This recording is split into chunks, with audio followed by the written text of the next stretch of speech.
Robert's life had been a constant blend of hope and heartache since Chaban, his beloved cat, vanished 7 years ago. It happened just as Robert and his family were preparing to move from California to Ohio. Despite all efforts and a year of tireless searching, he had eventually had to accept the heartbreaking reality.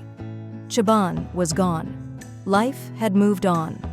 Robert's family settled into their new home, and he buried his grief under the weight of daily routines. Then, a month ago, he received a phone call that seemed like a cruel joke.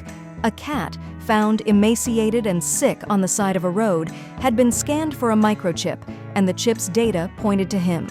Robert's heart raced. Could it really be Chaban? The thought seemed too improbable. He could hardly believe the news. Determined, he booked a flight to Los Angeles, where the cat was being held by a rescue organization. Every minute of the flight was a mix of hope and doubt. What if it wasn't Chaban? What if this was just another disappointment? Arriving at the veterinary clinic, Robert was led to a small room where Chaban was being kept. The room was quiet, and Robert's breath came in short, anxious bursts.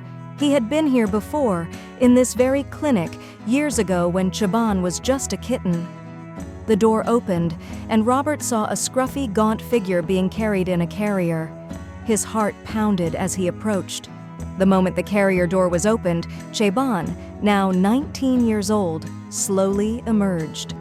His fur was matted, and his movements were slow, but Robert's eyes locked onto his. As Chaban crawled out, his eyes, so familiar and so beloved, met Robert's. The world seemed to pause. Chaban, with the last reserves of his strength, wobbled towards Robert, his movements frail but determined.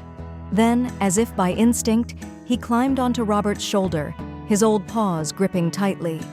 Robert's tears flowed freely as he gently cradled Chaban, overwhelmed by the flood of emotions. The room, filled with witnesses to this miraculous reunion, was silent except for the quiet sobs and the occasional sniffle. Everyone was touched by the raw, profound love that spanned 7 long years. Chaban's eyes, once filled with the uncertainty of the streets, now closed in contentment, his weary body finally resting against his beloved owner. If you liked the video, put like and subscribe to the channel, where you will find a lot of interesting things.